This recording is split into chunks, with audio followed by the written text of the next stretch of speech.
Perkenalkan, nama saya Mahima Ramadhana STMDS, dosen dari Program Studi Desain Komunikasi Visual UPN Veteran Jawa Timur. Spesialisasi saya adalah mengajar mata kuliah di bidang konsentrasi ilustrasi, khususnya ilustrasi buku anak. Pada video kali ini saya akan menyampaikan teknik pengajaran saya menggunakan teknik DIA, yaitu Delivery, Interaction, and Assessment pada mata kuliah yang saya ampu, yaitu mata kuliah buku anak dengan bobot 3 SKS, 1 SKS teori dan 2 SKS praktik.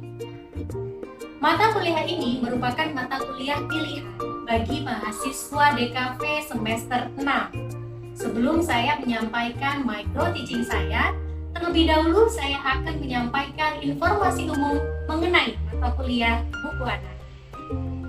Mata kuliah buku anak adalah mata kuliah yang mempelajari bagaimana merancang ilustrasi buku anak dengan memberikan pengetahuan tentang bentuk, jenis buku, storyboard, karakter, teknik ilustrasi, layout, dan tipografi untuk cerita bergambar anak. Mata kuliah ini hadir sebagai bentuk respon dari minimnya ilustrasi buku cerita anak yang profesional. Di Indonesia sendiri, buku anak masih belum mendapat perhatian khusus. Kurang bervariasinya buku cerita anak yang ada di tengah masyarakat membuat anak-anak kurang leluasa dalam memilih buku cerita yang menarik minat mereka. Selain itu, tema yang diangkat dalam buku cerita dan ilustrasi yang menjadi penguat cerita juga kurang mendapat perhatian khusus. Selain itu, tema yang diangkat dalam buku cerita dan ilustrasi yang menjadi penguat cerita juga kurang mendapat perhatian serius. Padahal, ilustrasi memegang peranan penting dalam buku cerita. Ilustrasi tidak hanya sebagai pelengkap buku, namun juga membantu penulis menyampaikan pesan serta membantu anak dalam memvisualisasikan cerita yang sedang dibaca. Di sisi lain, anak perlu dikenalkan tentang kearifan lokal, tradisi, budaya, serta potensi pariwisata di seluruh daerah Indonesia. Hal ini merupakan upaya edukasi kepada anak-anak tentang nilai-nilai bela negara. Hal ini sejalan dengan visi dan misi UPN Veteran Jawa Timur sebagai kampus bela negara. Edukasi kepada anak-anak ini dapat dilakukan dengan cara yang menarik. Salah satunya yaitu dengan memproduksi buku cerita anak yang berkualitas. Nah, oleh karena itu, pembelajaran pada mata kuliah ini menawarkan kepada mahasiswa DKV UPN Veteran Jawa Timur agar dapat berkontribusi dalam menginternalisasikan nilai-nilai bela negara kepada anak melalui perancangan ilustrasi yang berkualitas. Manfaat mengikuti perkuliahan ini adalah mahasiswa dapat mengasah dan meningkatkan hard skill di bidang ilustrasi cerita anak, mulai dari penulisan naskah, tahapan pengilustrasian cerita, grafika, dan anatomi buku anak sampai dengan serba-serbi penerbitan buku anak. Adapun proses pembelajaran pada mata kuliah buku anak ditampilkan dalam bagan berikut ini. Dimulai dengan diskusi mengenai ruang lingkup kajian ilustrasi buku anak dan dilanjutkan dengan sejarah ilustrasi buku anak di Indonesia dan dunia. Dasar tentang ilustrasi buku anak menjadi topik kajian kedua. Setelah mengikuti bahan kajian ini, mahasiswa diharapkan mampu menjelaskan pengertian ilustrasi, fungsi ilustrasi, bentuk dasar ilustrasi, jenis buku cerita anak, target pembaca, serta perjenjangan buku. Di pertemuan berikutnya, dilanjutkan dengan presentasi kelompok tentang studi kasus gaya gambar ilustrator populer dunia dan Indonesia. Melalui metode ini diharapkan mahasiswa mampu menelaah dan membandingkan gaya gambar ilustrator buku anak populer di dunia dan di Indonesia, sehingga menjadi referensi bagi eksplorasi visual mereka. Selama presentasi, kelompok lain memberi tanggapan terhadap isi materi yang telah disampaikan. Ketiga pertemuan tadi bersifat prosedural, artinya masing-masing pertemuan tidak terikat. Kompetensi tersebut tidak menjadi prasyarat kompetensi lainnya. Setelah itu, pertemuan dilanjutkan dengan diskusi mengenai penyusunan naskah cerita.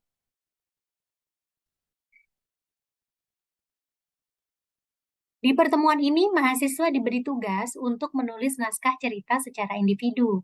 Ide cerita yang ditulis dalam bentuk naskah cerita boleh berasal dari berbagai sumber referensi maupun ide orisinal mereka.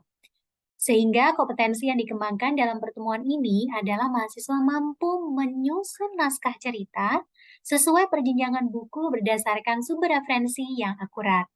Kompetensi ini bersifat hierarki dengan kompetensi pada sub CPMK berikutnya, yaitu mahasiswa mampu merancang tahapan pengilustrasian cerita, yaitu meliputi desain karakter dan storyboard. Artinya, mahasiswa tidak dapat merancang desain karakter dan storyboard sebelum menulis naskah cerita. Hierarki ini juga berlaku pada sub CPMK berikutnya, yaitu mahasiswa mampu merancang warna dalam membangun suasana cerita pada desain buku anak, merancang grafik dan tata letak pada buku anak, dan desain sampul. Kemudian bahan kajian dilanjutkan dengan diskusi mengenai metode field test, yaitu uji coba prototipe buku kepada target audiens.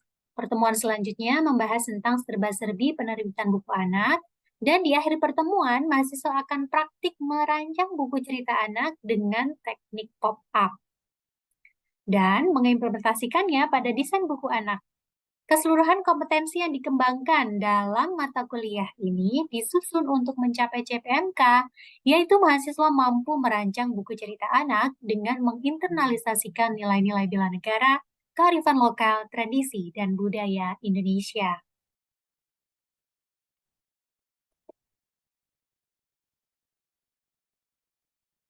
Sistem pembelajaran atau bentuk perkuliahan pada mata kuliah ini yaitu kuliah, responsi melalui kegiatan asistensi tugas kepada dosen, dan praktik studio. Kami menggunakan laboratorium cetak dan ilustrasi yang dimiliki oleh program studi DKV UPN Veteran Jawa Timur untuk memfasilitasi kegiatan praktik dan kuliah. Adapun literatur yang digunakan dalam mata kuliah ini diantaranya yaitu Illustrating Children's Book, penulis Martin Salisbury, dan buku panduan mengilustrasi dan mendesain cerita anak untuk profesional, penulis Evelyn Ghazali, dan diterbitkan oleh Kementerian Pendidikan dan Kebudayaan Badan Pengembangan dan Pembinaan Bahasa. Kemudian, agar pembelajaran menarik, metode pembelajaran yang digunakan yaitu small group discussion, case method, dan project-based learning, sehingga interaksi antara dosen dan mahasiswa dapat berlangsung interaktif melalui kegiatan diskusi dan pemaparan tugas. Selanjutnya, sistem penilaian pada mata kuliah ini berdasarkan RPS, rencana pembelajaran semester atau kontrak kuliah yang telah disepakati bersama mahasiswa, yaitu tugas sebesar 10%, UTS 40%, dan UAS 50%. Demikianlah overview dari mata kuliah buku anak. Selanjutnya, saya akan menyampaikan micro teaching melalui video pembelajaran berikut ini. Topik pembelajaran mata kuliah buku anak pada pertemuan hari ini yaitu tahapan pengilustrasian buku anak. Perkuliahan saya mulai dengan satu quote ini, yaitu semua orang bisa menggambar, tetapi tidak semua bisa mengilustrasikan buku anak. Profesi ilustrator buku anak bukanlah profesi yang bisa dianggap remeh, karena membutuhkan yang pertama dasar pembelajaran yang kuat, yang kedua jam terbang yang memadai selaku ilustrator, dan yang ketiga upaya untuk terus memutakhirkan pengetahuan untuk dapat menghasilkan karya yang berkualitas. Pada pertemuan sebelumnya, Anda semuanya sudah membuat atau merancang naskah cerita. Nah, tahapan berikutnya yaitu adalah tahapan pengilustrasian yang akan kita bahas pada kesempatan kali ini. Apa saja sih tahapan pengerjaan ilustrasi dalam mengerjakan atau merancang ilustrasi buku anak? Ada 4. Yang pertama yaitu tahap prasketsa atau riset. Yang kedua, sketsa. tahap ketiga coloring, dan tahap yang terakhir adalah finalisasi. Kita bahas satu persatu setiap tahapan pengerjaan ilustrasi. Tahapan yang pertama, yaitu riset atau prasketsa. Nah, sebelumnya saya ingin tanya nih sama teman-teman, mengapa sih ilustrasi perlu riset dan apa tujuannya? Silahkan yang bisa menjawab.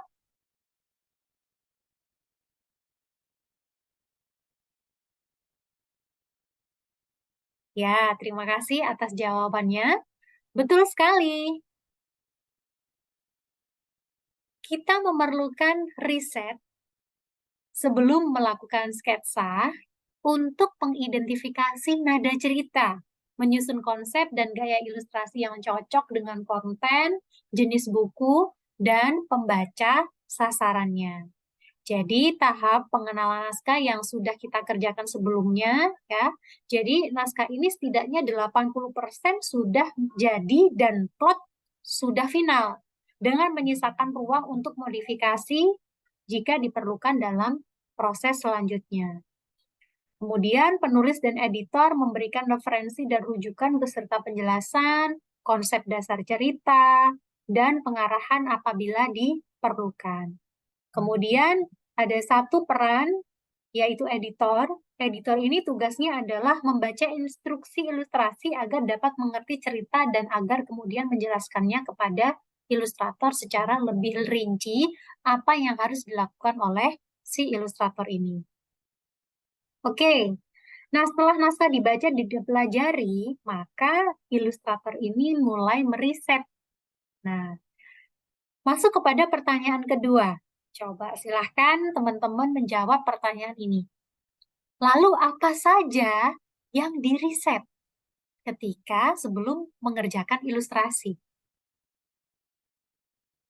Siapa yang bisa menjawab? Saya persilakan.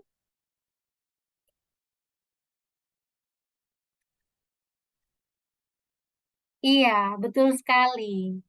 Jadi, apa saja yang diriset? Jawabannya adalah referensi dan rujukan atau acuan visual. Sehingga kita tadi kembali kepada tujuan dari riset itu, bisa mengidentifikasi nada cerita, menyusun konsep dan gaya ilustrasi yang cocok dengan konten, kita bisa menentukan jenis buku ini apa, dan siapa target pembaca dari buku cerita yang akan kita buat. Nah, riset acuan visual ini adalah salah satu contoh riset acuan visual. Ceritanya adalah legenda Pulau Samosir. Ya, jadi cerita rakyat legenda Pulau Samosir kita harus melakukan riset, yaitu dengan cara kita mencari referensi visual dari internet, dari foto-foto, dari sumber berita yang lain, tentang bagaimana sih karakter atau desain karakter dari tokoh yang berasal dari Pulau Samosir itu, gitu ya. Sehingga kita tahu aksesoris, bagaimana desain kostumnya, baju pakaian adatnya, aksesoris, bahkan senjata yang dimiliki oleh masyarakat asli dari Pulau Samosir. Sehingga riset acuan visual ini bisa kita terapkan atau bisa kita gunakan dalam mengeksplorasi desain karakter selanjutnya. Nah, kita memasuki pada tahapan pengilustrasian yang kedua, yaitu sketsa. Setelah kita meriset tentang acuan visual yang akan kita gunakan dalam mendesain karakter dan ilustrasi selanjutnya, yaitu selanjutnya kita akan membuat sketsa desain karakternya. Nah, desain karakter itu meliputi beberapa aspek ya yang kita rangkum atau yang kita sebut dengan karakter histori. Karakter histori itu meliputi nama, umur, jenis kelamin, usia, bisa ditambahkan berat badan, tinggi badan, sifat-sifatnya atau personalitinya, kelebihan, kekurangan, kebiasaan, dan hubungan antar karakter. Itu kita tulis sedemikian rupa, lalu kita dari karakter histori itu menjadi dasar kita dalam membuat sketsa desain karakter. Kemudian selanjutnya kita juga membuat sketsa emosi atau ekspresi, berbagai ekspresi wajah dari desain karakter yang kita buat ya, seperti ekspresi marah, sedih, kemudian bahagia, kaget, takut, dan sebagainya. Serta sketsa posisi, yang dimaksud sketsa posisi itu adalah gestur ya, pergerakan tubuh dari desain karakter tersebut. Nah, teman-teman bisa membuat sketsa gestur ketika duduk, berlari, melompat, menunduk, dan sebagainya. Nah, sketsa karakter, hasil sketsa berdasarkan acuan visual dan eksplorasi gaya gambar. Tadi seperti contoh yang saya sebutkan sebelumnya ya, legenda, pulau, Samosir. Kita sudah mendapatkan referensi visual nih dari internet seperti foto yang ada di kiri. Nah, dari foto tersebut ya kita eksplorasi menjadi alternatif gaya gambar seperti yang tampak di gambar sebelah kanan. Ya, di situ ditampilkan ada 5 alternatif gaya gambar dari karakter atau tokoh yang ada di cerita yang teman-teman buat, gitu ya. Seperti contohnya di sini ada karakter Toba, Samosir, dan Jelita. Nah, jadi eksplorasi visual dari desain karakter ini ya, aksesorisnya atau pakaian adatnya ini tidak berbeda jauh ya, harus tetap berprinsip pada referensi atau acuan visual yang sudah didapatkan sebelumnya. Nah, ini adalah contoh juga dari desain sketsa desain karakter gitu ya, dari sketsa emosi atau ekspresi wajah dari satu karakter. Nah, ini misalkan karakternya adalah fabel atau binatang begitu ya. Nah, ini digambar juga ekspresinya, berbagai macam ekspresi dan juga tampak depan, tampak samping, atau bahkan juga gesturnya. Ketika si monyet ini melompat, ya bergelayutan di pohon, itu dibuatlah sketsanya. Nah, di tahapan sketsa ini selain desain karakter, juga kalian membuat sketsa storyboard. Tahap pembuatan sketsa sebaiknya diawali dengan membuat perencanaan yang akan menjadi dasar kuat sebuah buku. Perencanaan ini disebut dengan storyboard. Cara membuat storyboard mudah. Yang pertama, sketsa kasar dalam bentuk thumbnail storyboard. Dan yang kedua, sketsa detail tiap thumbnail. Nah, berikut ini saya tayangkan ya contoh dari thumbnail storyboard. Nah, thumbnail storyboard ini teman-teman membuat sketsa kasarnya. Jadi sebelumnya kita membuat paginasi halaman atau rancangan visual tiap-tiap halaman yang kita sebut dengan paginasi. Nah, kita membuat nih, jadi halaman sampul seperti apa, sampul depan, sampul belakang, kemudian di halaman berikutnya, halaman 2, 3, 4, 5, sampai dengan halaman terakhir, halaman biodata, teman-teman membuat paginasi. Dan kemudian membuat sketsa kasar dalam bentuk thumbnail storyboard seperti ini. Sehingga hasilnya nanti seluruh naskah atau seluruh cerita itu bisa terdistribusi sampai tuntas, sampai dengan halaman terakhir. Nah, seperti itu ya. Nah, kemudian dari sketsa kasar yang berupa thumbnail tadi, teman-teman selanjutnya membuat sketsa detail dari storyboard. Setiap halamannya, teman-teman membuat sketsa lebih detailnya. Ya, ini adalah contoh sketsa detail dari cerita Teka-teki Kakek yang diterbitkan oleh Badan Pengembangan dan Pembinaan Bahasa. Jadi di sini sudah muncul karakternya dengan posisi atau gesturnya begitu ya, sudah bisa terlihat siapa saja karakter yang muncul di sana dengan ekspresinya. Kemudian layout dari teksnya itu juga sudah terlihat akan diletakkan di mana. Nah, teman-teman di sini harus juga bisa jeli ya menempatkan di mana letak teksnya dan di mana letak serta komposisi serta proporsi dari visual itu sendiri. Baik, masuk ke tahapan ketiga yaitu coloring. Di coloring ini tahapannya ada beberapa tahap, yaitu perapian bentuk, pewarnaan kasar, dan pewarnaan detail. Jadi setelah kita membuat sketsa detail tadi, yaitu tahapan selanjutnya adalah memberikan warna. Nah, ketika memberikan warna ini, tahap pertama itu adalah merapikan sketsa dulu. Ya, kalau tadi sketsanya masih berupa line art-nya masih kasar begitu. Nah, di tahapan ini teman-teman membuat line art yang rapi ya sebelum memberi base color gitu. Nah, hal ini bergantung pada medium dan konsep pewarnaan yang digunakan oleh ilustrator.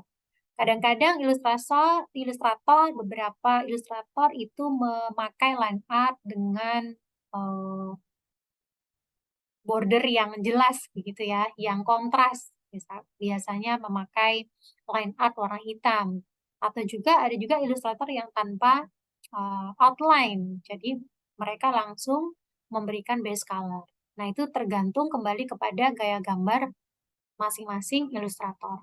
Setelah itu, pewarnaan kasar ya. Setelah sketsa rapi, ilustrator akan menuangkan warna dasar atau basic color, kemudian memprosesnya lebih lanjut sesuai dengan konsep cerita dan gaya gambar. Untuk dapat nada cerita yang pas, ilustrator dapat mewarnai dengan kasar dengan menandai warna-warna apa saja yang bisa dituangkan. Jadi biasanya ilustrator mempunyai palet warna sendiri, di mana itu menyesuaikan dengan atmosfer color dari cerita tersebut. Ya, kemudian pewarnaan detail. Jadi sudah pas nih gitu ya, sudah basic color-nya udah pas, sudah dapat feel-nya sesuai dengan atmosfer color yang ingin dibangun. Kemudian dilanjutkan dengan proses pewarnaan yang lebih detail. Di sini teman-teman bisa memberikan shading atau tekstur begitu ya di setiap ilustrasi atau setiap objek yang teman-teman warnai. Nah, tahap terakhir diskusi dan finalisasi. Setelah menyelesaikan tahap pewarnaan, editor visual memberikan tanggapan dan berdiskusi kembali dengan ilustrator. Setelah menyelesaikan tahap finalisasi, ilustrator akan menyerahkan berkas ilustrasi ini kepada editor, ya, kepada penerbit dan percetakan untuk di-review begitu ya. Dan umumnya berkas yang disetorkan itu berupa berkas digital dengan format resolusi yang tinggi dan memadai untuk proses pencetakan. Demikianlah materi tentang tahapan pengilustrasian di mata kuliah buku anak pada pertemuan kali ini. Silakan jika ada pertanyaan, saya siap untuk menjawab.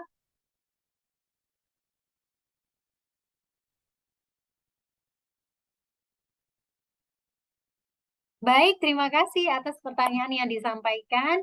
Berikutnya adalah briefing tugas, yaitu buatlah sketsa desain karakter dari naskah cerita yang telah Anda buat sebelumnya.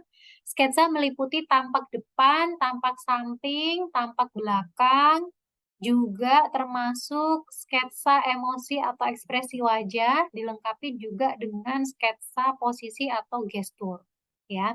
Kalau ekspresi wajah ini minimal ada 5 ekspresi, biasanya ekspresi marah, kaget, menangis, ya, kemudian dan sebagainya, intinya minimal 5 ekspresi wajah. Kemudian sertakan gambar acuan visual dan sumber referensi. Teman-teman bisa mencari dari berbagai sumber lewat internet, Google, dan sumber lainnya, boleh. Dan ketentuannya adalah sketsa manual di sketchbook ya, jadi bukan sketsa digital. Saya harapkan teman-teman membuat sketsa manual menggunakan pensil. Kemudian ini adalah tugas individu, tugas dikumpulkan minggu depan sebagai bahan kita untuk asistensi ke tahapan berikutnya yaitu sketsa storyboard. Baik, demikian perkuliahan pada kesempatan kali ini. Terima kasih atas atensinya. Mudah-mudahan apa materi yang kita sampaikan dan diskusi yang kita laksanakan pada hari ini memberikan manfaat untuk kita semua. Saya akhiri perkuliahan pada kesempatan kali ini. Selamat sore. Wassalamualaikum warahmatullahi wabarakatuh.